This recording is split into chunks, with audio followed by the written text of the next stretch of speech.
What is consciousness? And what does it mean to truly live life awake? Welcome to Clarity to Consciousness, a podcast where we transcend beyond stereotypes, embracing a deeper understanding. I'm your host, Kristen Griffiths, a fellow seeker on this path. Join me on a journey as we dive into conversations with experts, unraveling stigmas, and expanding our awareness to something profound. This is your invitation to open your mind with me as together we bring clarity to the fascinating complexities of human consciousness. Welcome back to Clarity to Consciousness, this show where we seek to explore and clarify the vast and often mysterious terrain of human consciousness. I'm your host, Kristen Leigh Griffiths, and today we're diving into a soul-stirring topic that's past life regression. What if patterns, phobias, gifts, and relationships we experience in this life are deeply connected to the stories we lived before? What if healing, understanding, or even remembering who we truly are requires going beyond the present and into the past? My guest today, Daniel, also known as the Past Life Regressionist, helps people access memories from other lifetimes through guided regression. With numerous sessions under his belt, Daniel supports clients in uncovering karmic roots, soul themes, and healing opportunities. Whether you've had a regression, are curious about reincarnation, or simply want to explore the soul's journey through a new lens, this conversation is for you. Daniel, welcome. I'm so excited to have you here and chat with you today. Thank you for having me. I'm excited too, although I'm going to have to stop looking at myself. That's another story. Vanity is one of the lessons I'm working on in this life. That's interesting. So, and you're in LA, so I think that's a very, has a tendency to be a little bit of a vain area to live. I'd like to think of myself as someone who's not typically LA, even though I am born and raised here. I like to say please and thank you. I'll make eye contact with people, hold the door open for them, acknowledge their presence, that type of thing. Yeah. It's amazing when you leave LA and you see people being nice. Really? That's interesting. I've visited, but never lived there. But all my interactions with you have been fantastic. You're really nice guys as far as I've been able to get to know you. Thank you. Yeah. Other lives, not so much. This one, I like to think I'm okay. Well, I'm so excited to get into that. But to begin, can you share a little bit about how you first became aware of past lives and what led you to be a regressionist? So I think the first place to start would be how rigid I am and how stuck in my ways I am. I'm just someone who, it's not very easy to push me from any particular place, although I am open to new information. With that said, I am someone who for a very long time, and even still to this day, almost needs proof in order to fully believe in something. And I know it's ironic that I became a past life regressionist. But when I was younger, I would think about stuff like this. But the problem was it couldn't be proven. And being a product of the system, you can't really give stock to things that you can't prove if science can't measure it. So I may think about it a little bit, but never really went there because I don't know if it's real or not. Fast forward to my early 20s, I came down with an autoimmune disorder.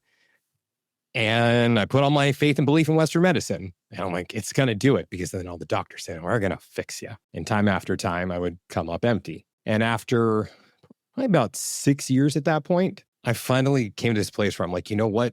I think I need to explore some alternative treatments. And I'm just talking about something as basic as going to an herbalist or experimenting with Chinese medicine. Past life regression was way out of sight at that point. But what was interesting is when I decided to let these things into my life, I started noticing things kind of just popping up, later having that terminology to be synchronicity. Past life regression just ended up falling into my lap one day. And I learned about it through two people I really respected. And they shared their experience with it. And I said, you know what? I don't know why they would lie about this. Maybe there's something to it.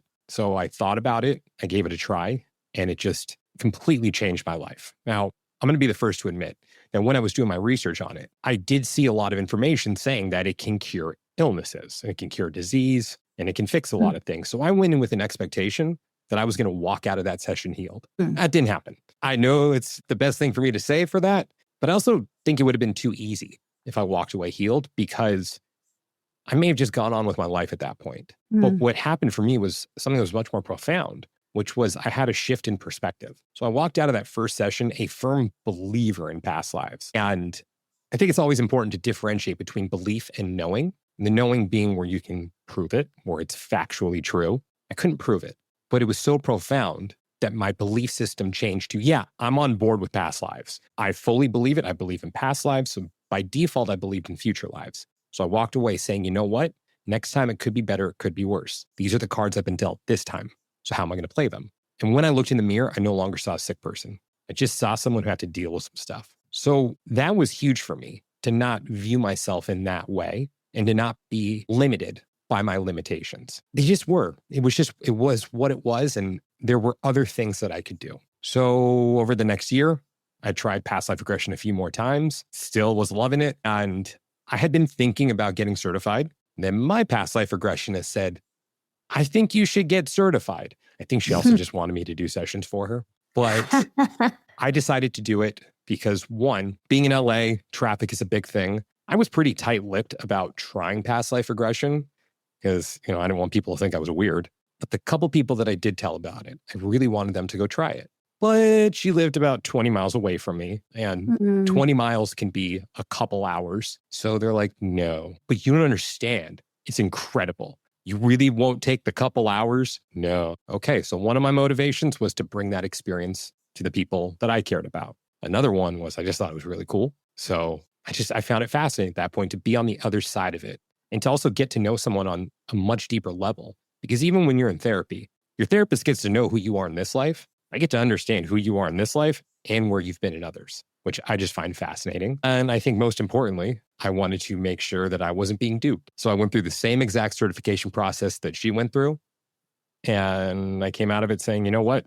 I didn't get duped. It is what it is. There are no tricks there. So that was in 2016, and I've been a past life regressionist ever since. Well, and I'm sorry to hear about your autoimmune disease. Thanks. I mean, I probably messed up in a past life. So no, I don't attribute it to karma, but I appreciate that. It is what it is, but I can't say for sure that I wouldn't have found myself in this place had it not been for that. But I'm pretty confident that it took something very drastic to push me to a place where I would have even entertained the idea of something like past life regression. So like I said, I can't say for sure that I wouldn't have found it, but what I can say for sure is that it was that sequence of events that led me to where I am now. And had it not been for my autoimmune issues, I wouldn't have explored alternative treatments.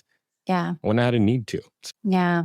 Well, I do like to believe that the universe is always working in our favor. I think that that's something that helps serve me. And I'm sure that this is serving you in some way, even if it's sometimes hard to see. Yeah. Fingers crossed. Yeah. But for those who are completely new to it, and maybe you can talk a little bit about your own experiences that really solidified your belief in it. But can you explain exactly what it is? Because I feel like I probably have a lot of listeners who have no experience with it whatsoever. So I will give you my understanding of it. So I think it's one of those things that we can't fully measure. So how do we know exactly what the process is and where we're drawing it from? I may jump around a little bit here. So I'll start with just kind of describing a session. First thing I do is send out a pre-session questionnaire to whoever I'm working with. And that's questions that they have about their own life. Because towards the end of the session, we will go speak with the higher self, the subconscious, your spirit guides. Terminology can get a bit wonky there, but it's something that knows about you from a different vantage point. That also helps me understand who you are and what you're looking for. But we go over that during the pre-session. And the pre-session will last anywhere from about 1 hour to 3 hours. And that's just where we talk about you, who you are in this life, because I need to understand the patterns of this life in order to know what we need to explore when it comes to the past life regression. Because the difference between me and a past life reader is that I'm never saying to you, Kristen, you were a fisherman, or like you were a Navy captain, or you were a farmer. I am never telling you anything. You are the one who's having the experience yourself, and you are relaying to me what you're experiencing. My job as a guide at that point is to say, okay, I remember when you brought up this thing during the pre-session. I think we should explore this a little bit more. So I'll ask questions based off of what you are providing me with. And where that information comes from, is this my understanding of it? Doesn't necessarily mean what it is. It could be coming from your subconscious, could be coming from superconscious, which my understanding is that's what resides outside of us. Because of course the question becomes, if we are accessing memories, and in a biological sense, we're taught to, say, believe that memory resides inside of the brain. Biologically, it would make sense that you would have those memories from this life in this body. But if we're coming from other lives, how does that memory get transferred into your brain? I'm not saying it doesn't, but you're not necessarily remembering from everything in this life. So is there something that transfers over, imprints onto you when you're born, or are we accessing that from outside of ourselves? And then, the question about memory comes into play then. But you will then have an experience that I think makes something more tangible for you that you're trying to get to the bottom of. I'm going to be the first one to admit also, I believe that the process is real. I believe that most, if not all people are accessing past life memories, but I'm not opposed to the idea that it is just a projection of the subconscious, something for you to, again, understand in a more tangible way as a parallel to whatever you're experiencing in this life right now.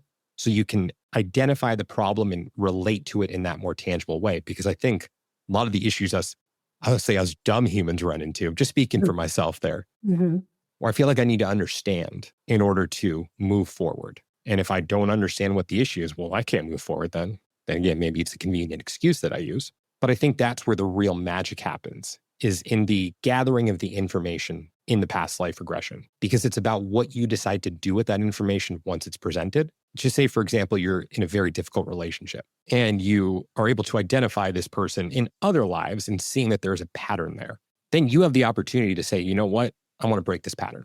I don't want to do this anymore. I see that this has been repeating itself for many lifetimes. And if the probabilities play out, it will probably happen again if I don't do something about it. So I think that's what I mean in that tangible sense, when you get to see that this is something that's been playing out. And then you get to decide, what do I do with this information? That's also the beauty of free will, because you can say, you know what?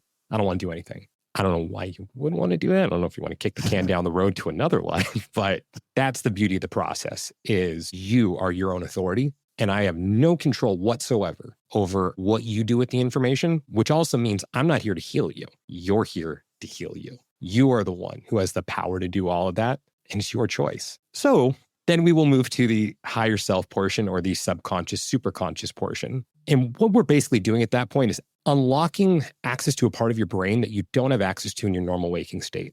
And that's where you can ask any question that you want to have the answer to. Anything about your life, anything outside of you. The worst response you can get is no.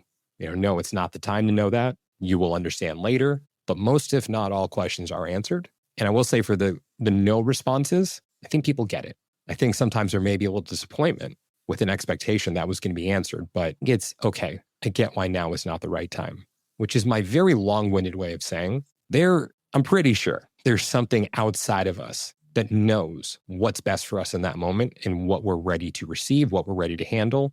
Because I've had a lot of people say to me beforehand, what if I see something that's so horrific and I can't move past it? What I can tell you is, in the nearly decade that I've been doing this, I've never had someone say to me after the fact, that was too much. Even for the stuff that's been heavy, no one has ever said to me, that was too much for me. For me personally, it took me 4 years to start seeing heavy things in my own sessions because I wasn't ready for it. Didn't matter how ready I thought I was. I needed more life experience to get to that point where I probably wouldn't be as affected by it, had I done it earlier. Oh, there's something that I'm pretty sure knows what we can handle, and something that is bringing you to those places. Now, here's another possibility I'm going to throw out for your audience. What if that person is you? What if you know, and you are the one taking yourself there? And who would know better than what you can handle than you? And again, what is that you? Is it the conscious you, the one that you're aware of? Is it a you that resides outside of yourself? Is it the you that is in the tapestry of all? Is non-duality a thing? And if it is, does that mean that duality isn't a thing? Or can both be true at the same time? My very, very, very long-winded way of saying, I know I said long-winded, but who knows? That's the best way I can put it. And to loosely quote Socrates, all I know is that I know nothing. So you mentioned that you go into an altered state. Mm-hmm. When people go through this, are they typically aware of what they're saying when they're doing it? Do they remember it afterwards, or do you have to record them and play it back? Yeah, so I do an audio recording for everyone. And I said, in the nearly decade I've been doing this, I think I've only had maybe 2 or 3 people that have gone so deep that they have no recollection of it. But it is hypnosis, but it's not hypnosis in the stereotypical sense, meaning there's no implementation of suggestion. It's really just a guided meditation. Another practitioner, her name is Tiffany. She actually put it to me the best way. It's an interactive guided meditation. So you are fully aware of what's going on. You may feel super relaxed, but you know what you're saying, you know what you're experiencing. With the memory component, I would liken it to an hour to 2 hour phone conversation, where when you come back, you remember the gist of it, but you don't remember every little detail. So same thing with a regression. Like you remember, but just not every little detail. And that's where the audio recording will fill in the gaps. Okay. Yeah. So, question about your technique. Some people may be familiar with Dolores Cannon. She's somebody whose books that I've found fascinating, a famous past life regressionist. Have you adopted any of her techniques in your practice? Yeah, I am certified in QHHT, which is her modality. I'm also certified in one known as Beyond Quantum Healing. And I think that QHHT is a remarkable, there is something special about it. And it's fascinating to me the way that process evolved. And I think it has been a huge pillar in the space and a very necessary pillar. I'd like to see where it goes in the future and how hopefully it continues to evolve as we all evolve. Yeah, I think it's a remarkable process. And I think she was someone who was very tapped in. And unfortunately, I never had the opportunity to meet her. She passed away, I want to say, about, I think 2 years before I was certified, somewhere around there. And it would have been cool to meet her. It would have been. Yeah. Yeah.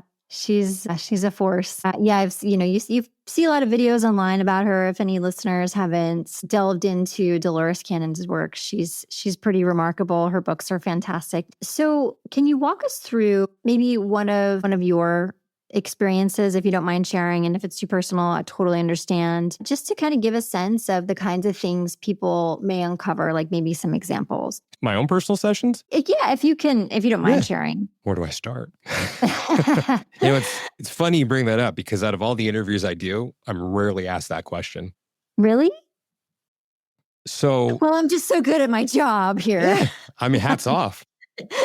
Well, I don't know. Maybe you're like, you also could be thinking like, oh, why did she ask me that? That's such an annoying question. Oh, no, I like the new questions are always fun. Okay, good. I got a question about like, how'd you get into this? That one I'm used to. Mm-hmm. So for me, my very first session, you might just roll with this. This may go in some interesting directions. Yeah. I mean, hey, let's roll with it. All right. So as I said before, I went in there with this expectation that I was going to be healed from my health issues.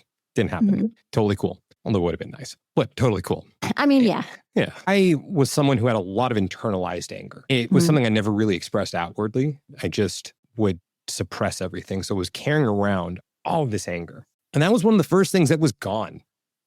It was gone after that session. Wow. Well, it was beneficial, I'll put it that way. But of course, it's always going to be a process. So don't let me forget to touch on that one a little bit more. One of the things that was very prevalent for me throughout the course of my life was I've always been a little bit behind when it comes to my contemporaries. I guess that's the best way to put it. Things just take me a little bit longer. And even when I would find success and I would see success for what it was, I felt like a failure. And what I uncovered in that first session was there was a life that I lived where I was in charge.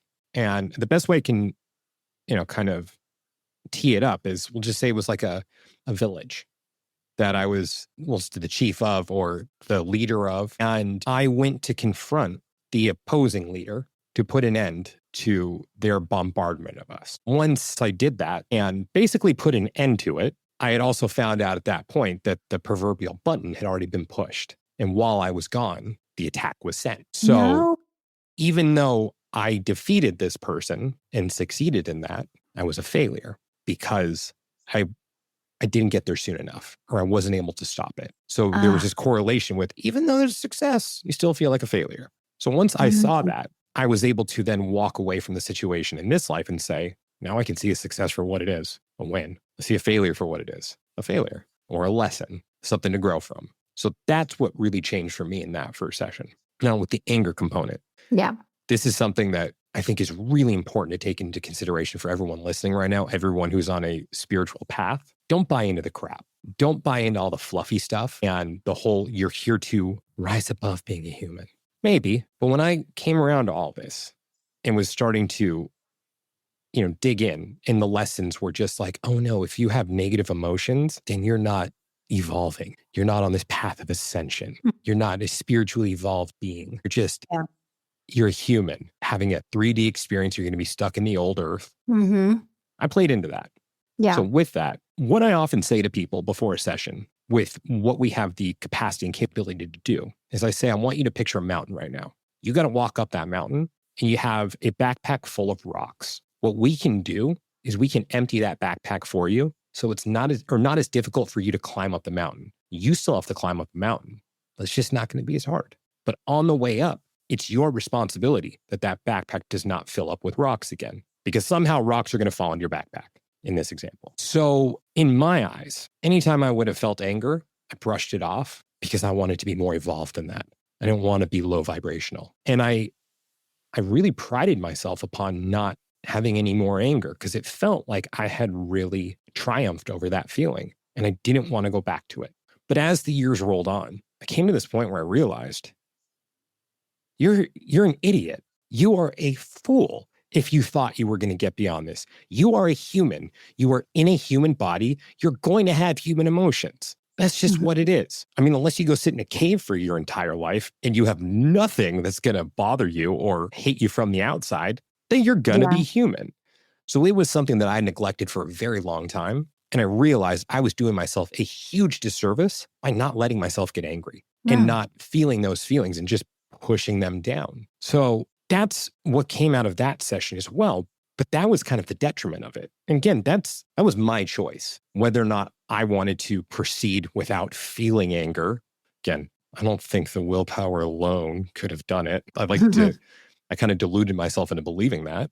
Then again, if anyone is listening right now and you found the magic solution to it, please reach out to me and let me know what I'm missing there. Because if it's there, I want to know. So it's been a constant evolution, even from that first session that was over 10 years ago. It's still playing itself out, even though I've probably had 35 or 40 sessions since then for myself. Yeah. That first one is still rolling itself out just like all the others are. But it's been my choice how I've decided to proceed with it. So that was my first experience and it continues to shape who I am. And I don't regret the decisions I made because I think that was just part of my lesson to decide along the way how I proceeded. But I'm also proud of myself for coming to that place a few years ago where I said, you know what?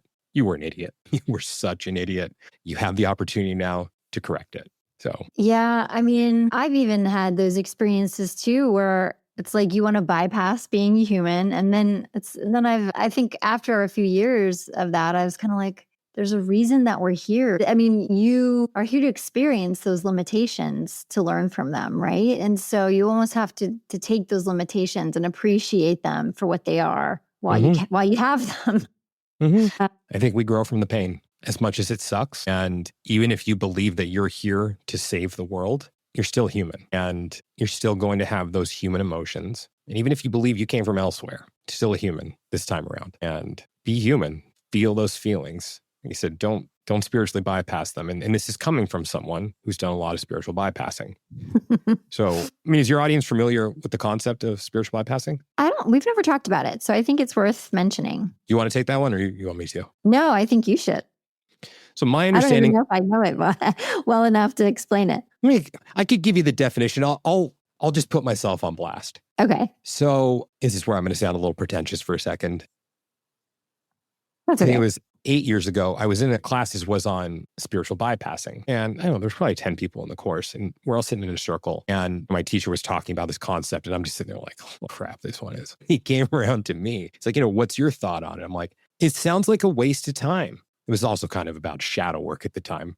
That's what it was. It was, spiritual bypass was just the component. And I said, why would I want to do shadow work? Why? I know why I'm here. I'm here to help the world. I'm here to help people release their karma or whatever that is and help them live a more fulfilling life. Why would I spend time looking at my shadows? That's just going to take away from my purpose, from what I can be doing in the world, helping humanity rise to a new level of consciousness. That is a waste of time. Boy, did I feel like an idiot after that one. Ooh. So that was spiritual bypassing because I was using spiritual concepts to not look at the difficult things, because shadow work is when you look at those parts of yourself that kind of reside in the shadows, the things that aren't easy to see. They can be beautiful through the ugliness. And I didn't want to look at that. So I use those concepts. Oh, well, I'm here to help the world. I have a purpose here. I'm here to uplift humanity. That was spiritual bypassing because I was using those concepts that were presented to me as, oh, you're special, you're gifted, you're this and that, blah, blah, blah. Great to hear, but can be incredibly detrimental as well. So I was afraid. That's what it is. Plain and simple. I was afraid. That's why I said no. That's why I spiritually bypassed. And I'm not saying that everyone who spiritually bypasses is operating from a place of fear. That was just me. And the irony is, I've realized as time has gone on, that was the gateway to mysticism. You couldn't avoid that. You had to learn what it meant to be human. Because when you look at that phrase of some but not all, which on the surface, it's just like, whatever. But I'm going to venture to guess right now that a lot of your listeners are going to resonate with what I'm about to say right now. How many times have you said, this always happens, or they always do this? It always. Is it always, or is it sometimes, but not always? Right? But when you look at it through that lens, you have no idea how impactful that can be when you start shifting your perception of when these things come up. Because then when you actually say to yourself, wait, it doesn't happen all the time. It happens sometimes, but not all the time. Something shifts in you. And that's why that language and terminology was so important. And I just didn't want to accept it at the time. Look, I'm far from that place of walking through that gateway of mysticism, but I see it a little more clearly now and why that stuff is important and why you can't bypass the experience of learning about your thought process and just the way you tick. So that even kind of links up with past life regression. And there is the potential for a lot of spiritual bypassing there because I can say, well, I was just a jerk to you because that's my pattern from the 15th century. I'm just bringing it forward and living it out instead of accepting responsibility for it. Yeah, I was a jerk to you. That was wrong.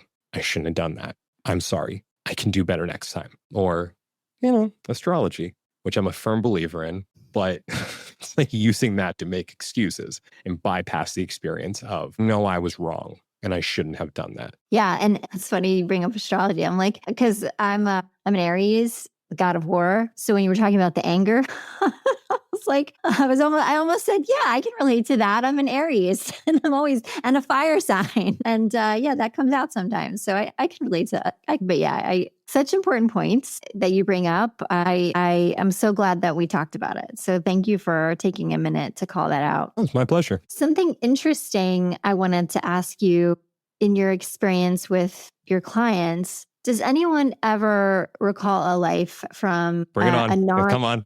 I know. Okay, so typical host question, but anyone ever? Yes. Okay. You're going the ET route right now, right? Yeah, okay, yes. Okay, wait. Let me just get it out because not everybody might not know what I'm about to ask. Non-human, past lives that are non-human. Go. Yeah.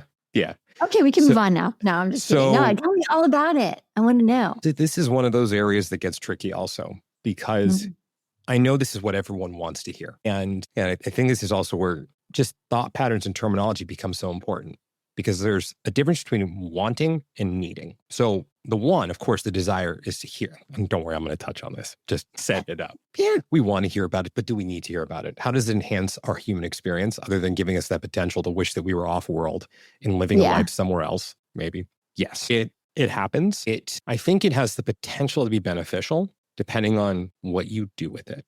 Now, the way that I approach that in sessions is to focus on the lesson. I don't want to ask questions about, well, what race are you? What's your planet name? Because why? How does that, I have a limited amount of time to keep you in that space and get to the bottom of an emotional issue. Why talk about that? Why spend time? Because look, you could be like, I'm on planet, but it's Mars. Because in that life, you guys knew it as, and not Mars. So we've just wasted that time talking about that. And it's like, oh, well, it's green. Well, we know it is red, but it was green. So yeah, it happens. And I think it's what you do with it. And I don't want to sound like I'm on, preaching from a pedestal right now, but for anyone in the audience who wants to do a session to explore that, I would really take a moment to ask yourself, why? Why is that what you want to explore? And how will that help you? And if you know how that will help you and how that would be more beneficial than getting to the root of another issue and saying,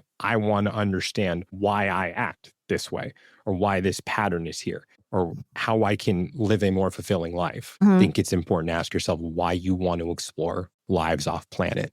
Because if you look What that means, it's like, you're really not here right now. If you're thinking of elsewhere, if you want to be elsewhere. By the way, I may be speaking from my own personal experience here. So, kind of looking in that mirror. So Yeah. it happens, and it's cool. It's really cool. I mean, one more thing to piggyback on that. Early in my career, those were the sessions that I lived for. I was very disappointed when it would be like, oh, we got a farmer again. Oh, we got someone else who lost another baby. Mm-hmm. And that all started to change once I realized that, yeah, that stuff may be cool, but how does that move the needle? How does that help Right. someone in their life now? And you Right. lost a baby in that life. Okay, now let's get to the bottom of that, because that's going to relate to something you're feeling right now, whether it's loss or blocking a pregnancy for whatever reason on a subconscious level. Let's get to the bottom of that. Oh, you were a farmer? Let's understand the process of monotony, or being out there and working with your hands, and that feeling of, I have a sense of purpose in picking crops all day, and I actually enjoyed it. And using that to enhance your life in the here and now. So boring, maybe. Meaningful, much more meaningful than an off-planet life. Right. Yeah, okay, that makes sense. So your goal is really to serve somebody now in this life, and maybe those interesting, fun, fascinating stories about being off-planet doesn't necessarily do that service to that individual. That's fair. Yeah. I mean, doesn't mean if it doesn't come up naturally, if it comes up naturally, then we'll explore it. Yeah. My whole thing is just like, why is that what you want to, like, going into the session? You're like, I want to explore my off-planet or planet lives, or I want to explore the life where I was a Lemurian priestess. Yeah. Well, what if you weren't? What if you weren't a Lemurian priestess, but you want to explore a life where you were? So I think expectation can be our enemy in this place, because as much as I believe in this process, I also believe in the will of the human spirit. And if someone is looking for confirmation bias, they're going to find it. Yeah. What about things like phobias, for example? Some of them can be very odd. I have a little bit of a weird one that I in particular would like to uncover with a session. But have you ever seen somebody come out of that, understanding it better, where it stemmed from, and was able to release it, or anything like that? Yeah. That's good. That happens a lot with the water ones. A lot of times water ones. When I hear You from mean people, like with the water phobia? like for someone who's even afraid going into a pool, just they can't go in deeper than their ankles. And I mean, there have been so many times where I've had that happen for someone, and then I get a message from them saying, I went swimming today. I put my head under the water and it was great. So what happens in those moments, from a way I see it, again, I think this is where we get into this area of never delivering a statement as an absolute, because I'm human, and how can I possibly understand the complexity of how this really happens? So for that circumstance, is it just a matter of having a more tangible understanding of, oh, I drowned in that life, whether it's falling off a boat, someone wrapping you up in chains and strapping a bunch of cinder blocks to you and dropping you in a river, or drowning just in a swimming pool, whatever it may be. Is it as simple as uncovering that? Maybe. But there are also times where we go through a process of releasing it. And somehow, on some level, it works. I don't know how it works, but it works. And here's the other thing. Maybe it is just a placebo effect. Yeah. But who cares? If it is a placebo effect and it works in that circumstance, right? Why does it matter if it was linked to a past life, or just to something inside of you that finally says, you know what? I don't need to be afraid of this. And I mean, that's still like what I'm talking about, never talking in absolutes and saying, I don't know, but it's okay. Yeah. Because there is something that is working on your behalf in that situation. And do you need to know the why, as opposed to one more story from my teacher who, basically helped me realize that I was spiritually bypassing without directly telling me. He once said to me one day, a tear appears in the upholstery on that chair. What do? I said, you find out how the tear appeared. He's like, no, you fix the tear. I said, that's ridiculous. Tears don't just magically appear in chairs. You have to find out what caused the tear, or it could happen again.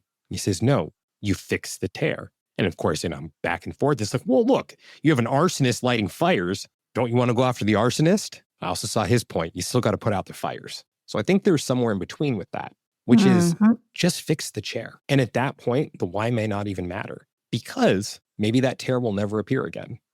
And by just fixing the tear, you've taken care of the problem.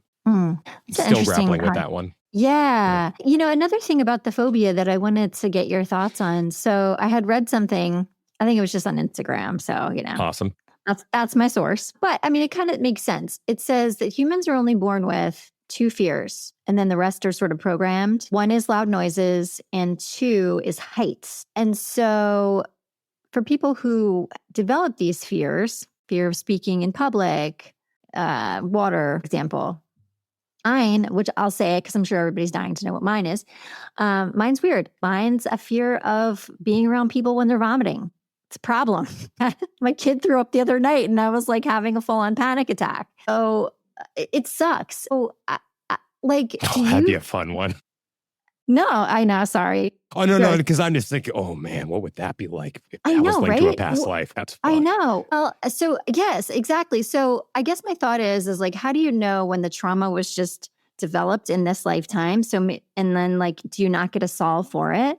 Or is it, or is there like clues that it could be from a past life that you might be able to resolve with a regression? I mean, look, on a very basic level, I would just say, is there anything in this life you can think of that contributed to that phobia? Well, for me, I mean, nothing significant other than just seeing it happen and not enjoying it. It's like, one time my brother, he was little and he ate like some crud off of a lawnmower battery.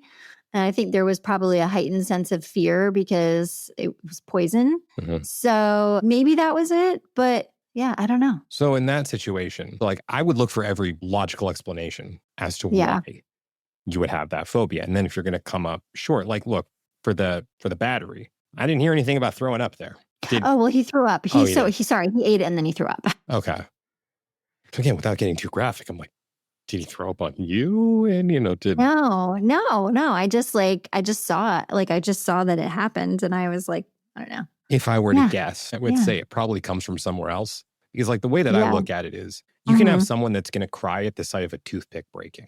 I may find it ridiculous that they're full on bawling over a toothpick, but it's real to them. And there's something about it that allows them to have a very visceral reaction to that in a very meaningful way to them. So, and it's like once you've eliminated all of the possibilities in this life, could there be things that you're not remembering? Sure.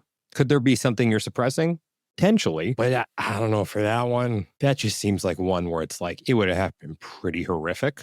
Yeah. And I can think of a lot of situations that could probably contribute to that probably wasn't only about the vomiting, but things that were going on at the same time. Yeah. Where it's the emotion of all of that rushes back to you. So it's set off by the vomiting.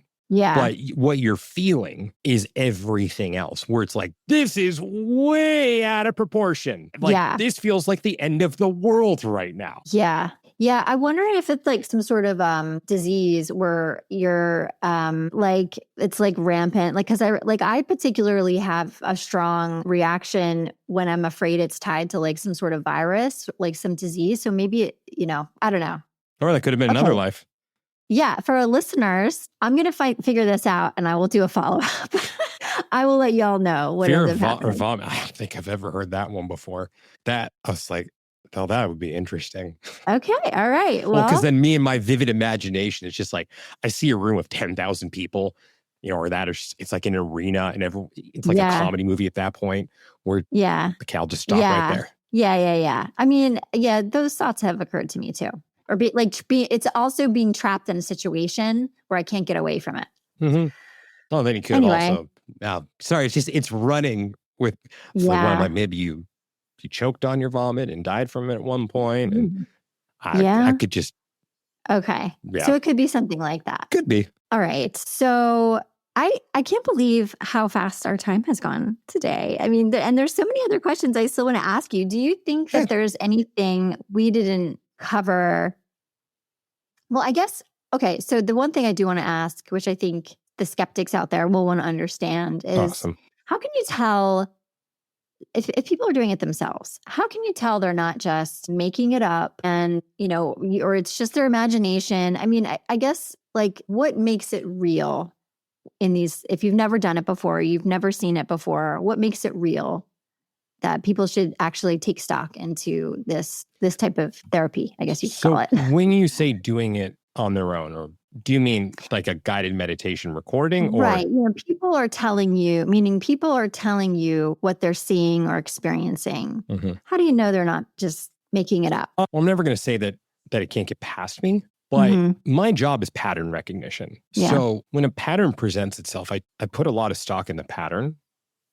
And there's a way that a session unfolds. And if it starts to unfold unnaturally, I can kind of tell that, again, this is where that confirmation bias comes into play and where things just don't quite line up. It doesn't happen much, but I'm also the kind of practitioner who's not going to buy into it. And I'm not going to treat it as if it's being fabricated, but I'm going to ask questions that will kind of let it come to the surface. I said, it's rare that happens because I think the overwhelming majority of people come wanting to actually get to the bottom of an issue and not just feel that, the spiritual vanity. So look, if that's the case, then let them make it up too.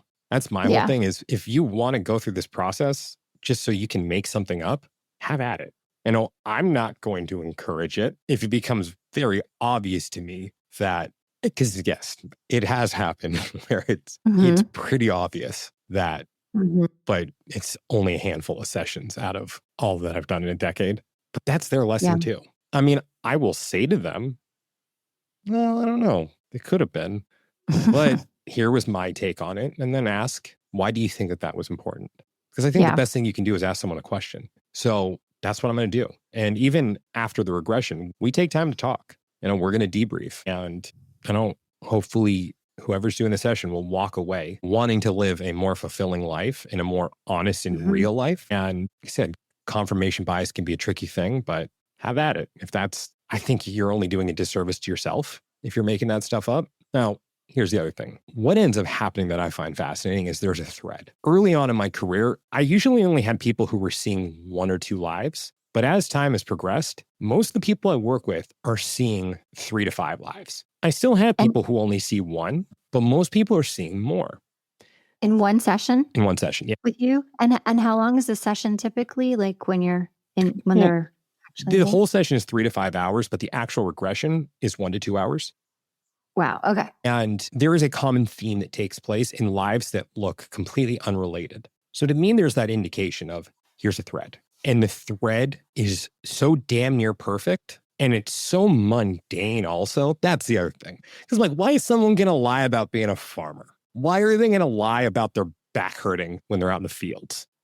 Why is this person going to lie about being a chambermaid? Why? It's why? But the thread that's there. And in that moment of realization, once we're talking about after of my God, I see the thread. I see the common theme. That to me is that indication that this is real. Again, it's not saying that was definitively their past life though, because I think there's always that possibility where they are drawing from the collective consciousness and one may be in there because that theme needs to be cohesive, but I don't think it matters at a certain point because at the end of the day also, I don't give a damn who you were. I don't care what your life was. And I don't think you should care either. I think you should only take away what the lesson was. So again, if that wasn't your life, but it's in there to keep it cohesive, well, you shouldn't be focusing on that life anyways. It's just, what's the lesson? And again, I could have it completely wrong. Maybe who you were is all that's important. And that's the takeaway. I'm open to the possibility, but I don't think so. So I think it's possible, yes, to make things up. But most of the time, why? Yeah. Yeah. I mean, that's a great perspective on it. I mean, that makes sense. They could do much better than that if they're going to make something up. Yeah. I mean, and who is that serving? It's certainly not serving them. It's just wasting their money. Right. And for me, I know that I've been doing this for a while, but I don't think that I could even contrive something like that of having a theme that cohesive, even knowing the process of I'm going to do this, it's going to play out this way and blah, blah, blah, blah. And then this is it's just seamless. It's just the way, but it's seamless and it's there's something So basically it's so complex and mind-blowing but it would be really hard to make up. That's what I'm taking away. It's you would have to completely, I'm saying, spend years mapping something out, every little fine detail. Yeah. But it links up a lot with what's said during the pre-session. And I'm always going to look and scrutinize everything that crosses my path and never take anything at face value. And I scrutinize the hell out of this stuff.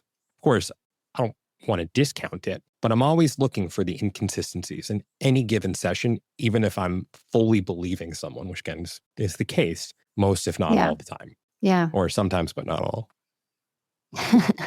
Yeah. Well, this has been such a fun conversation and so interesting and enlightening. I do want to finish up our conversation with the questions I ask all my guests. The first being, reflecting on this chat that we had, what's one takeaway you hope listeners remember about past lives and the work that you're doing? This life is the only one that matters. If you want to explore that to enhance this life, I think that's okay. But this life is the only one that matters. The other ones don't matter. I mean, of course, they are the totality of who you are, but spending too much time thinking about it, I think is foolish. And again, I'm guilty of it. So yeah, this life is the only one that matters. And that goes for the future as well. I think maybe if you want to have me back on again, we talk about the nature of time and whether or not it's linear or not. So the future is kind of up for grabs at that point. But if you're living your life for what comes next, I think you're making a mistake. And same thing, if you're too attached to the past or relating too much to the past, I think you're not living in the present. So I know that's very ironic coming from me, that I think that the here and now is what's most important.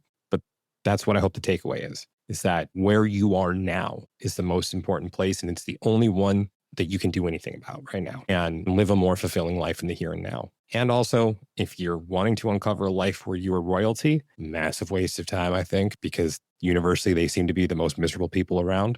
So I just want to kind of sprinkle that one in there. But long story short, here and now and this life is the only one, in my opinion, that matters. And if someone's just beginning their journey into exploring consciousness, what advice would you offer them? Patience. Take your time. Learn how to crawl before you try to run. And don't just believe anyone because they say they know the answer to something. Feel it out. And people are flawed. Humans are flawed. Your teachers are flawed.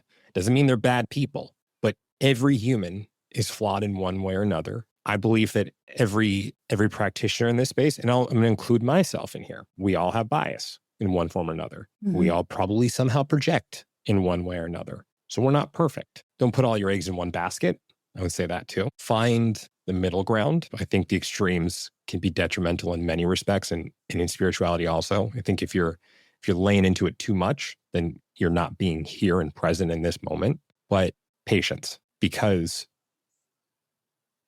it's the story of the tortoise and the hare. Slow and steady wins the race. So take your time. It's a lifelong journey, and it probably goes beyond this life too. So just if you fall too far back, then you're just going to have to pick up slack. But just slow and steady wins the race. In your view, what does it mean to live life consciously? Being honest with yourself about who you are and about your actions, what you're doing, what you're responsible for, who you've helped, who you've hurt, where your blind spots are, where you thrive, where you may fall short. I think it's about self-awareness and just being aware of yourself and your actions. And I don't think it's all about rainbows and butterflies. I think it's about the human experience. If you're pissed off, get pissed off. Don't be a jerk, but feel the anger, feel the sadness, feel the grief. If you read an Instagram post that says that you're going to ascend if you have a diet of all watermelon and mangoes, you're probably going to feel a little lightheaded. Yeah, I don't think you're going to ascend. Having that self-awareness of why you want to have that diet and why you want to get out of here and what are you running away from?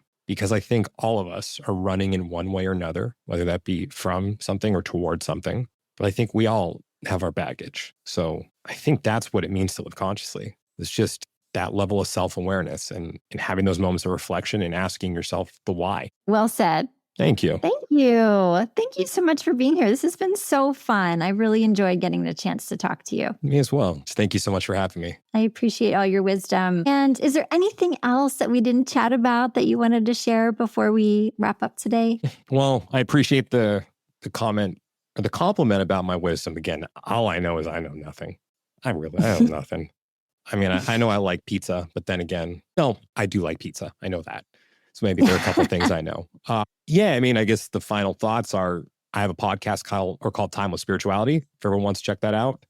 I have a YouTube page at the Past Life Regressionist. So I do have a past life regression guided meditation up there if you want to try it out. It's not the same as doing a one-on-one, but it can give you the idea.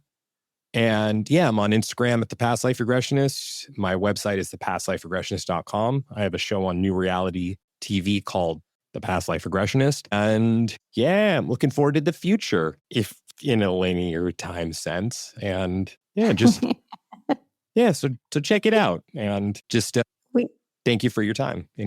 Not just you, Kristen, but everyone else who's been listening. It means a lot to me if you've stuck around to this point, and just thank you. Yes, thank you. Thank you from me too. We'll be sure to link all your stuff down below. Daniel, thank you. And like Daniel mentioned, we're so appreciative of all of our listeners for being here, supporting us. If you resonated with this episode, please share it with somebody or like it, give it a review. That really helps us out and helps us reach more. So until next time, stay curious, live consciously, and keep seeking clarity. Much love. Bye for now. Before we part ways, I want to express my deepest gratitude to each and every one of you for tuning in.